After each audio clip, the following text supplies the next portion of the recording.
In today's episode of the Locked On Pistons podcast, we are joined by friend of the podcast, Zar, to discuss whether the Detroit Pistons should look to make a starting lineup change and why are they struggling so badly to guard the three-point line. We'll talk about all that in today's episode of the Locked On Pistons podcast.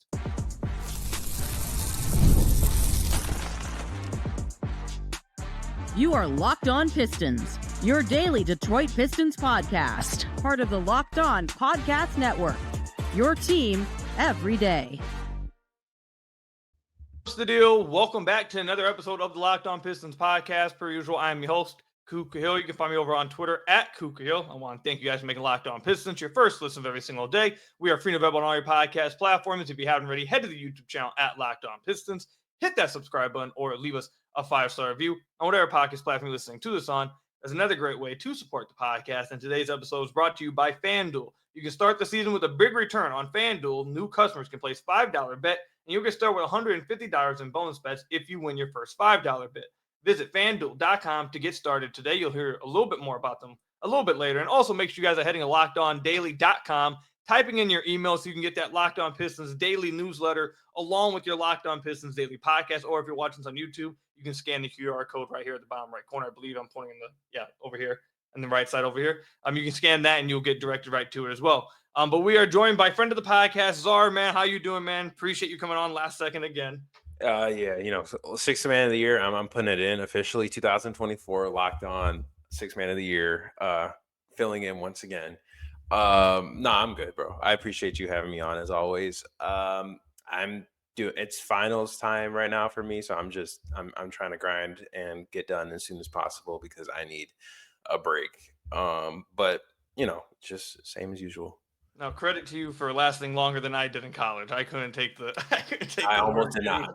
I almost did not make it here. It's been a long fight. All right, so the Pistons are in a bit of a tough spot as of late. They've lost I believe they've lost 6 of their last 8 games. They are struggling pretty badly as of late. They've also dealt with some injuries. Cade missed a few of those games. Ausar's been in and out of the lineup. But that doesn't excuse how they've been playing. And one of the main reasons, and even JB Bickerstaff last night after their loss to the Boston Celtics discussed this in the postgame, their starting lineup has not been playing well as of late.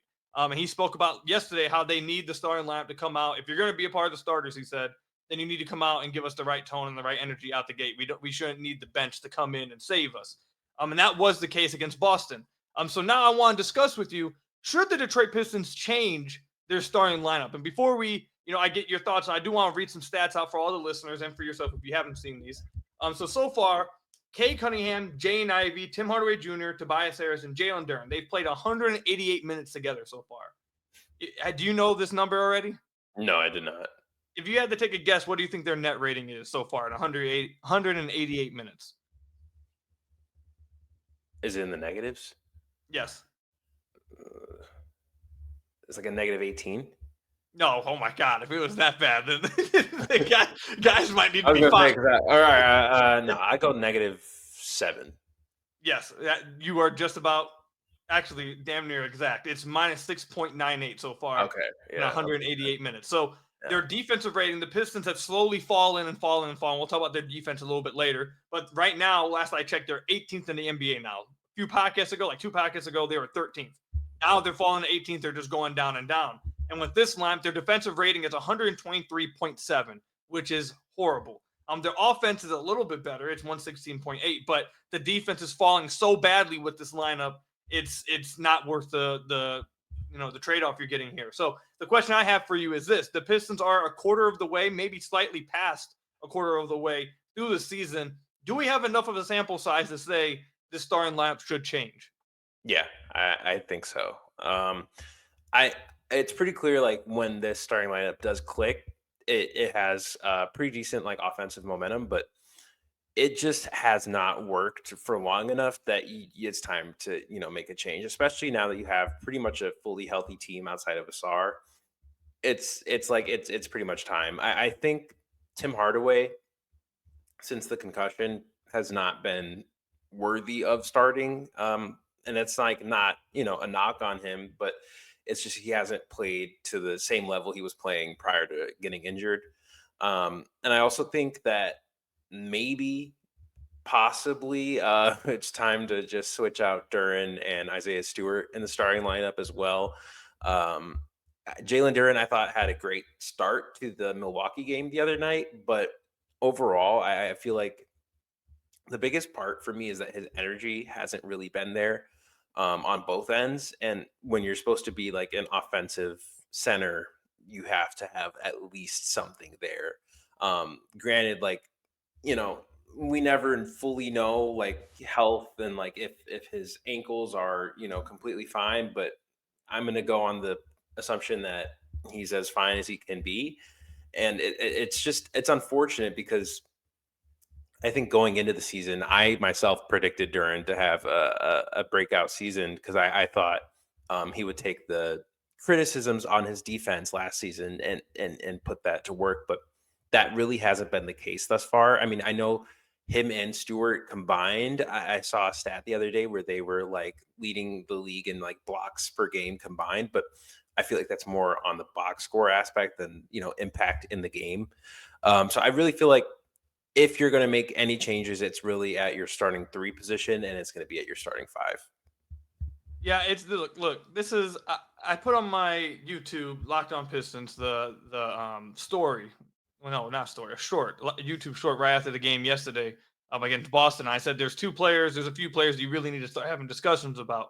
And look, I understand he shouted out the podcast. I appreciate it, but my job, I have to be honest. That was a legendary moment, by the way. It was very legendary. It was fun. But Jalen Duren just has not been good enough this year. And look, I've said over and over, he has potential offensively. He has a lot of raw talent offensively. However, the numbers and the sample size is getting to a point where it's just continuing to go this route with the starting lineup. You're either one choosing flat out development over winning and just taking the L's and hoping that eventually it gets better, which through 3 years it hasn't, or 2, you just are purposely throwing. Like those are the 2 options here, because I'm going to tell you this stat. I think this might blow you away a little bit. There's 2 stats I want to read out. When Jalen Duren's on the floor, the Detroit Pistons have a 115.6 defensive rating. When he leaves the floor, it is 7.1 points better. It jumps all the way to 108.5.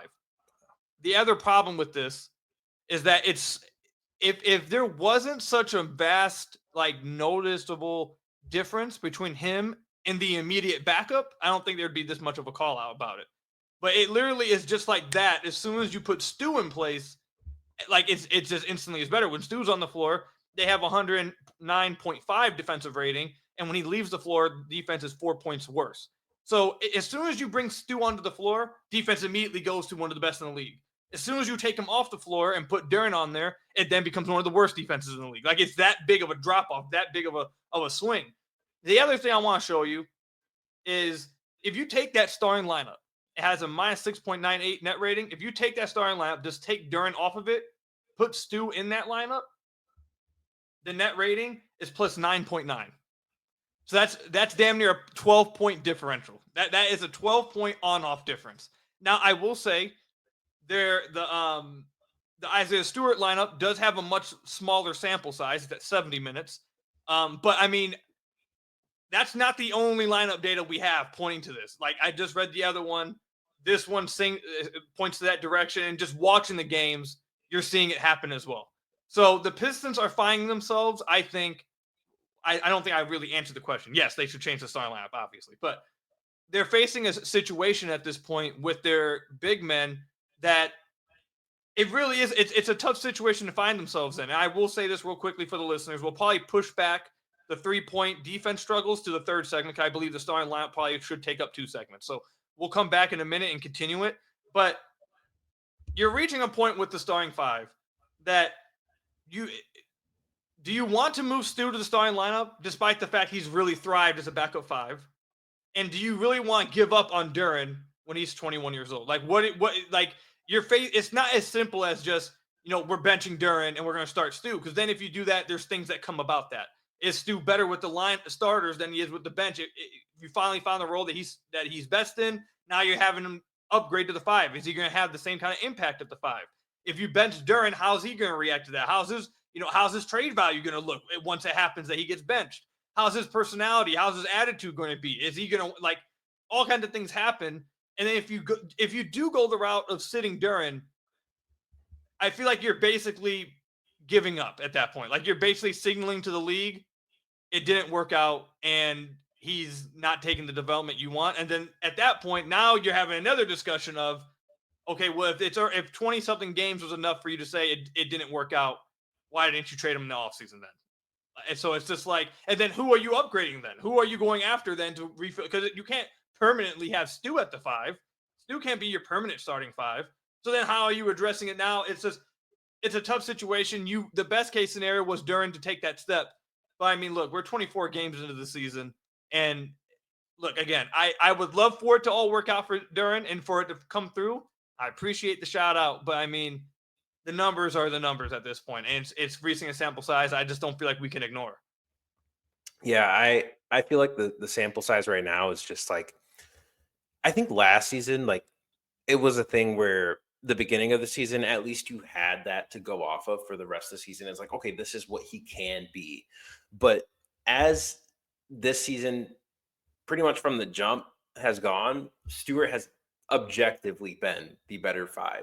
And it's like not even close. I even thought Paul Reed had some really good minutes initially when Duren went out. I think that Charlotte game, I thought he was a great addition to the lineup. And it's difficult because like with a talent like Duren, he has all the tools. Like he has genuinely all the tools to be at minimum a starting center in the NBA, like on a decent team. He has the tools to be that. But I don't know what it is for him right now that it's just not being put together. And I think when you talk about like benching him, I think it isn't necessarily giving up on him, benching him. I think it's more so show us what you have versus these are the minutes that you are just guaranteed. Because Monty, for all his whatever, his thing was about like earning minutes, right? Like he said that a whole lot.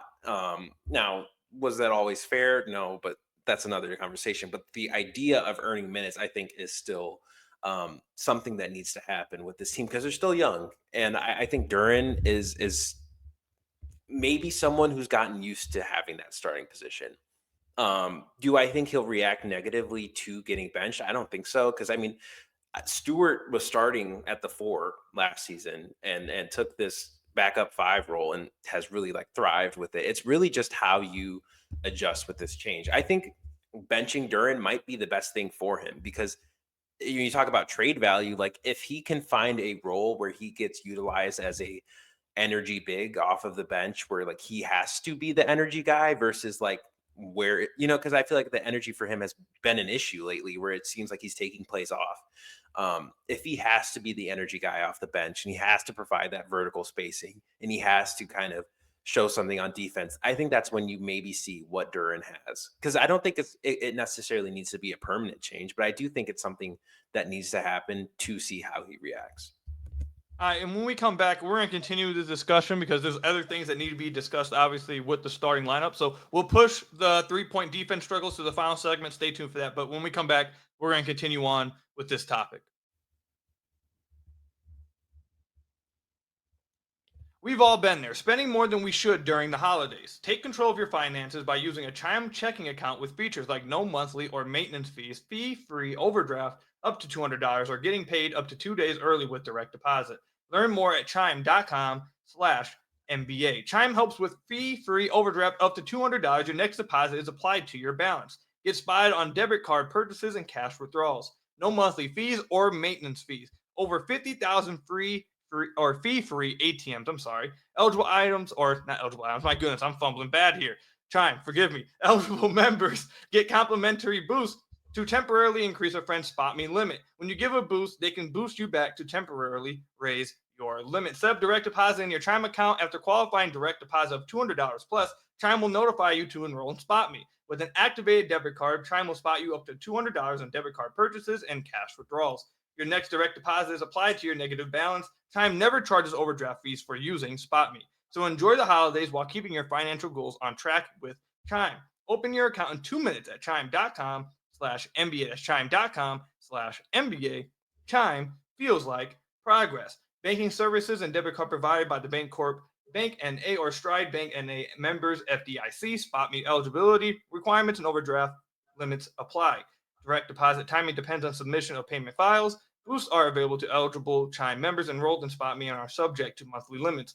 Fees apply at out-of-network ATMs and for OTC withdrawals. Chime feels like progress.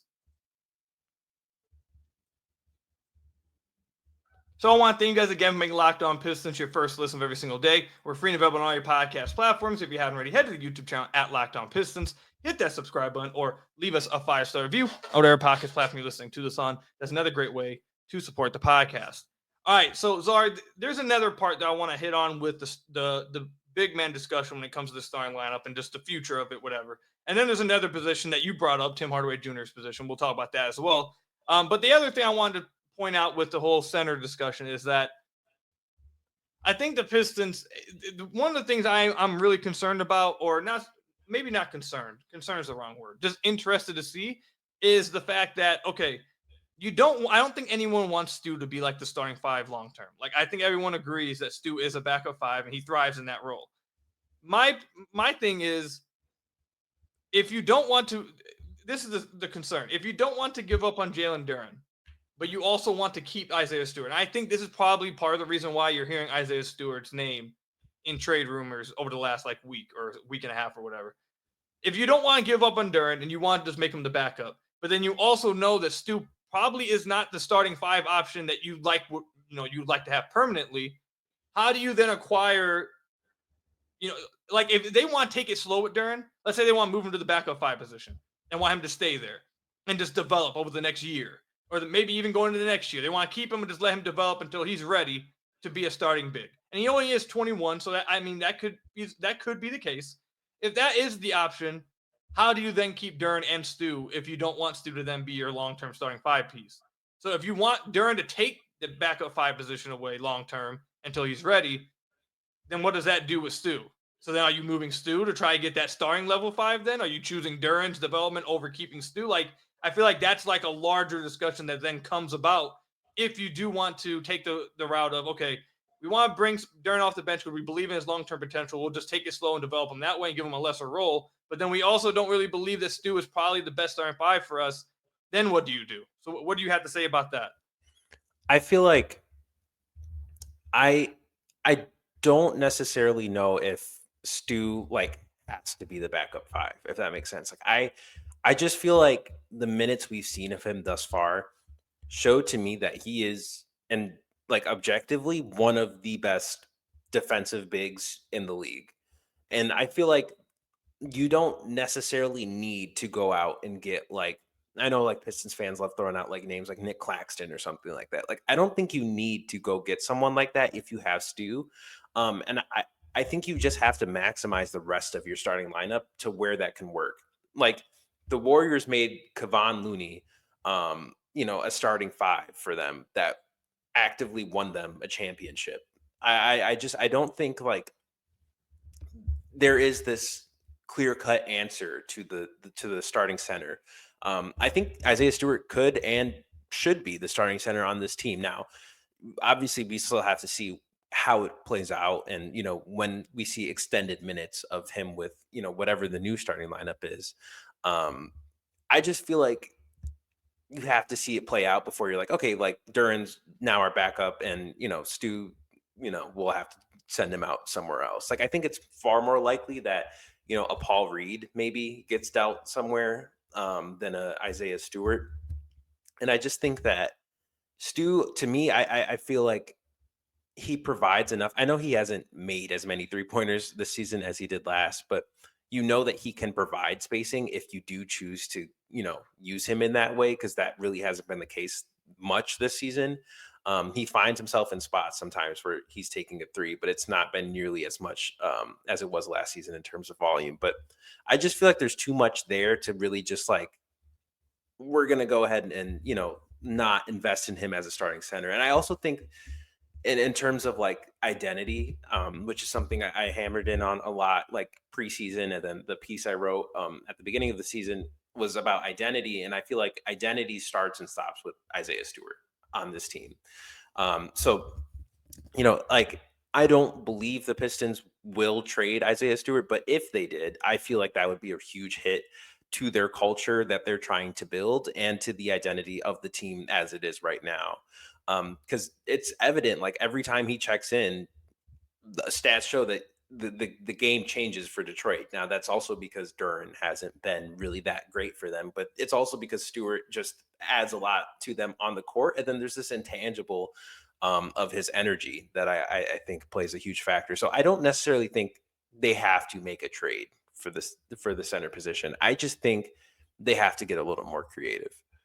All right, so let's move to the next position that is causing the discussion. I don't think anyone's going to be talking about getting rid of Tobias out the starting lineup. Obviously, Cade's not going nowhere. I don't think many people are really entertaining the idea of Ivy out the lineup. I mean, maybe there. I've seen a few people, but I don't think most people are really looking at that as an option. I'm not really. The only other option is the THJ position, and like you mentioned, he hasn't been shooting that well since he came back from the concussion. But overall this year, I do think THJ has been largely what you would want out of him. Just a guy who's going to get up threes, shoot the ball pretty well from beyond the arc, have a few games when he just goes crazy and maybe helps you win a game. Like, I think he's been that. You're not asking him to be a playmaker, a defender, or anything like that. Like, that's not what but in his role, I think he's largely been what you would want out of him. And that's good. But the problem is that I think the Pistons are running into an issue that you're putting THJ and Ivy on the other team's two best guards, and that's not a recipe for success because you're playing Cade as a three basically and putting him on the other team's small forward. And then even at the other positions like Duren and Tobias, we've seen the Pistons run into a problem when they're even undersized at those positions at times. And now you're undersized at the two guard spots at times. Maybe not undersized, but just not equipped defensively to handle the point of attack defense. And that's really just getting shredded there. So I think that is the other position that you're looking at. My solution for that is you're not going to be able to change that until Ausar Thompson is ready to play longer than 2 minutes. Once he's able to play longer than 2 minute stretches, I think you then start Ausar. Now we did just see him get sat out because of the whole, medical rest, whatever. But I think once Ausar is ready to go full speed, I think then you just start Ausar. I think you definitely need to give heavy consideration to just starting Stu at the 5, and then just start Cade, Ivy, Ausar, Tobias, and Stu. I think that's probably the starting lineup they should change to. But like I said, that requires Ausar to be ready to play more than 15 minutes because of how long he missed. Yeah, I was thinking that as well, especially like in terms of Tim Hardaway. I don't know if throwing in Malik Beasley like right now for Tim Hardaway is the worst idea. Just because, like Stu, the momentum changes for them so significantly every time Malik Beasley checks into the game. Like he just hit 100th, I believe, in 3-pointers made in the NBA, in the history of the NBA. So you have a top 100 shooter coming off of your bench playing at a pretty high level right now. I don't see why you don't just swap those roles, because maybe that gives Tim Hardaway more opportunity to kind of find his shot again, because I think there's also less defensive pressure on him if he's coming off of the bench. So I mean, Malik obviously is not an all-world defender or anything, but I would say between the two, I would trust him more on defense than I would Tim Hardaway. I do think both have bought in as much as they can in terms of the defensive identity this team has, and I think that's credit to JB. And I think the fact that they've gotten most of these guys to buy in defensively, and like there was a point in the season, I don't know where they are right now, but there was a point this season where they were, I believe, like 6th or 7th in defensive rating, which was crazy. But I feel like you brought up Ausar, and I can't say this is necessarily a season where I feel like you can start Ausar. Not because I don't think Ausar has been great in the minutes he played. I thought him in the Milwaukee game, and this is going to be maybe an insult to some, but to real Pistons watchers out there, you might get what I'm saying here. He gave me like Stanley Johnson 2016 Cavs series vibes, where he was made for that big game. And that's just, obviously I'm not saying he's Stanley Johnson or anything like that, but it was just like you get to see a defensive pest kind of test the other team's best player. And I thought he was probably like the sole player I was really impressed with that Milwaukee game. Like, it was a huge game, and I feel like, stepped up, and like, he was putting his body on the line, and he was giving a lot of energy. I just don't think the shot is there yet, and I don't think Ivy's shot has been consistent. Like, it started out where he was shooting at a pretty high percentage, but it's kind of balanced out now to a little better than where he was last season. And Tobias has not really been a great shooter this season. Like, most of his buckets come from when he has the ball and he puts his back to the basket and usually shoots like a contested mid-range, or he gets a corner three every now and then. But a lot of his buckets come closer to the basket that I don't know if an Ausar addition to that lineup is going to be the smartest thing right now. My only thing is, I think you got. I think you got to go with Ausar because you just need the defense, man. The defense is falling quickly, and the concern I have with starting Malik is, like you said, he's been, and we got to get to the break quickly, and then we'll come back. But he's been so great off the bench and so great in that role. I feel like that's the concern I also have with Stu as well. That's why I feel like they're somewhat in a tough position, is that these players are playing so well in their role that I'm concerned that if you then up the ask of what you, or up their responsibilities, or up what you want from them against a higher level of competition, you'll start to get decreased value. That's the only concern I have with starting Malik or starting Stu. That's the concern I have, is that they're doing so great in their role. Malik has been one of the best six men in the entire NBA. He's been fantastic. Does he still provide? Will he still provide that value if he's starting? That's where my concern comes in.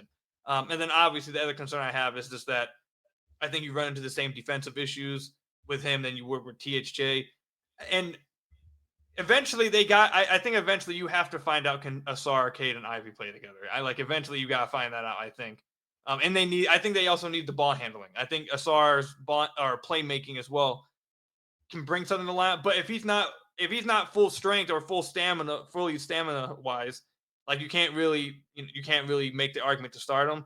And if his shot, we've seen some hope with the shot, but if the shot is like non-existent, that makes it tough too. But we're just gonna have to see. I do think a change is coming. Me and you both agree. I'm interested to see what it is. I wonder if he changes it this Saturday, the next game. I wonder how soon this change is coming, but I do think it's coming eventually. Which one do you want to talk about when we come back? You want to talk about the 3-point struggles, or do you want to talk about needing potentially another point guard? We'll go with the point guard one. All right, let's hit that. Stay tuned for that. We'll talk about, do the Pistons actually need another point guard on this team? Stay tuned. Coming up. Get ready to tackle the NFL action with FanDuel, America's #1 sportsbook. Because right now, new customers can bet $5 and get $150 in bonus bets if you win. The FanDuel Sportsbook app gives you everything you need to place live bets on the NFL all in one place. So when you get a hunch in the middle of the game, you can check out the latest stats, view live play-by-play, and so much more on the same page where you place your bets. Just visit FanDuel.com to join today. You'll get started with $150 in bonus bets if you win your first $5 bet. And I've told you guys this many times. I've been using FanDuel for a few years now. I still use it till today. Super fun to use, super self-explanatory, but most importantly, obviously, super fun to use. So again, head over to FanDuel. You get $150 in bonus bets if you win your first $5 bet. That's FanDuel.com. Never waste a hunch and make every moment more with FanDuel, America's sports, or an official sportsbook partner of the NFL. So I want to thank you guys again for making Locked On Pistons your first listen of every single day. We're free and available on all your podcast platforms. If you haven't already, head to the YouTube channel at Locked On Pistons. Hit that subscribe button or leave us a 5-star review on whatever podcast platform you're listening to this on. That's another great way to support the podcast. All right, Czar, there's been some talk about, do the Pistons need another point guard? I'll give my quick answer. Yes, they need a third point guard for when, like, Cade or Ivy gets hurt, miss a game, knock on wood, or get into quick foul trouble. Like, they need one for those situations, yes. But do they need another point guard they need to be consistently giving minutes to? I do not believe so. I think what they need is just another ball handler. They need someone else who they can trust to dribble the basketball. Because right now, they really only have Cade and sometimes Ivy. And then outside of that, they don't really have anyone else that can do any kind of shot creation for themselves, any kind of shot creation for someone else, beat point of attack defense, and then make the right read off a live dribble. Like, they don't have anyone else outside of those two guys. And a lot of that falls on the shoulders of Cade. And if you don't get a great game from Cade, or it's kind of like you're just screwed at that point. you don't really have anyone else. And it is putting a lot of pressure on him. And it is asking maybe a little bit too much of him and Ivy to carry all of it, especially when one of them leaves the floor. When one of them leaves the floor, it really just gets really hard because then it's just nobody else can do anything. So, no, I don't think they need another point guard. I think they just need someone else. They need to acquire a wing that can score and handle the ball because they don't have that right now. Yeah, I'm I'm completely with you on that. I do think they would really, really seriously benefit, and I puzzles me why we haven't done this yet is, take a look at a veteran, specifically like a veteran point guard. I can say it a million times over. I really feel like that is something this team would really benefit from. In terms of someone like Cade and Ivy can lean on in terms of, leadership, but also in terms of like I've been in your shoes type of thing. And I feel like that would help in terms of reducing turnovers. Like obviously, Cade is super high usage, and he's always going to have some form of turnovers, and that's just to be expected. But it just happens sometimes. I feel like there are expected turnovers, and then there's, in my opinion, careless turnovers. And I He's had think a few of those. he's had quite a few of those. And I think Milwaukee was like a perfect example of them. Like there was a few ones where I was scratching my head at how exactly the ball ended up with Milwaukee's hands on it again. But I just think these are things that can be like hammered down. But sometimes coaches can't really get certain things down. Like that's the whole point of veterans. And like, you see it with Tobias, you see it with Beasley, Tim Hardaway. Like they make a difference in terms of guys actually like listening, because a coach can say something and that's great, but having a player on your team that holds you accountable, they hold you accountable in other ways than coaches are able to, and you also have to listen to them in different ways than you can listen to a coach. So I really just feel like that's something this team really needs. But I agree. I really feel like they just need playmaking in general in the lineup. It's really, really, really evident the minute Cade and Ivy are not sharing the court together. Especially like it's minutes where you see, I think it's like there's been like minutes where it's Ivy, Hardaway, Ivy, Hardaway, Ron Holland, Tobias, Stewart, Duren. Like those, there's really only one playmaker in that lineup, and like Holland, I think has exceeded expectations for most Pistons fans this season, but is in no way, shape, or form ready to put the ball in his hands. And I think he's someone that like I feel like I can. It's you can kind of sometimes see what's going on in his head, because you can tell he gets excited when he gets the ball in his hands because he wants to go straight to the rim. And it's good, but it's not a recipe for like a fluent He's a offense. rookie. Yeah, and that's what is to be expected. So I really do think Ausar getting more minutes will make a difference there. Like they were starting to use him his first game back, kind of in a lead ball handler position, and I thought it worked pretty well. He's pretty careful with the ball, also. I think that's just something they need to expand on more. And I like I don't even know if like going out and acquiring one is the answer. I think it might just be on your roster. It's just really in terms of getting him more minutes and getting him more acclimated to this team. Because I just feel like the turnovers are like I would say honestly the turnovers and recently the energy have been huge issues. Granted, the Pistons have played more games than most teams, but the energy and I think Brian Scalabrine said this He on killed the them. broadcast. Yeah, and I happen to agree. You can't be a young team and you're lacking energy and effort. Um, I get it was on a back to back, and I get like their schedule is really tough. But at the end of the day, like if you're gonna hang your hat on one thing as a young team, you have to be like going after it every single minute for the full 48. You have to give complete effort. Like I think of like that, late 2010s Kings teams. Like they did not make the playoffs, but they were like every time you watch them, they were like probably the hardest working team, the most energetic team to watch. And that's kind of the identity I think the Pistons have to play with is like you might have more like talent or you might have more like veterans on your team that have played in like, important scenarios. You're not going to outwork us. And that was the identity. And that's what made this team work initially, but it seemed to fall off in like the last couple of weeks. I think that is probably the next most damning piece of evidence against Jalen Duren.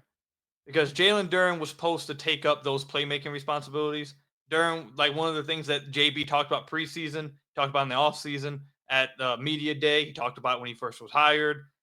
We've seen it from Jalen Duren at times throughout the first 2 years of his career. That's one of the things that made so many people, like him so much as a prospect, is his ability to potentially be a DHO hub, to play make, to make reads off a live dribble, like all of that stuff. And he's just taken a major step back in that area to the point where JB and the offense basically don't even go to him at all to play make. If you look at the numbers, his turnover rate is at a career high, despite the fact he has a much less usage this year. He's at 23.7 turnover percentage. His usage is at 15.2%. That's 1% higher than his rookie year and 3 percentage points less than last year. So he's seeing his turnovers are way up, and it's getting to a point where you can't trust him with the ball in his hands. And I think that is what's really killing him. I have to believe that JB was expecting Duren to help out in that department. I have to believe he was expecting, to have some of that playmaking with this lineup from the 5, and it hasn't been coming from that. And I think that's just another thing that, if Duren was struggling defensively, but he was providing what you want from him as a DHO hub, he was providing and taking that next step offensively as a playmaker and doing that, we still see complaining, but at least you could then say, okay, well, at least he's giving us that offensively, and he's giving us what we needed.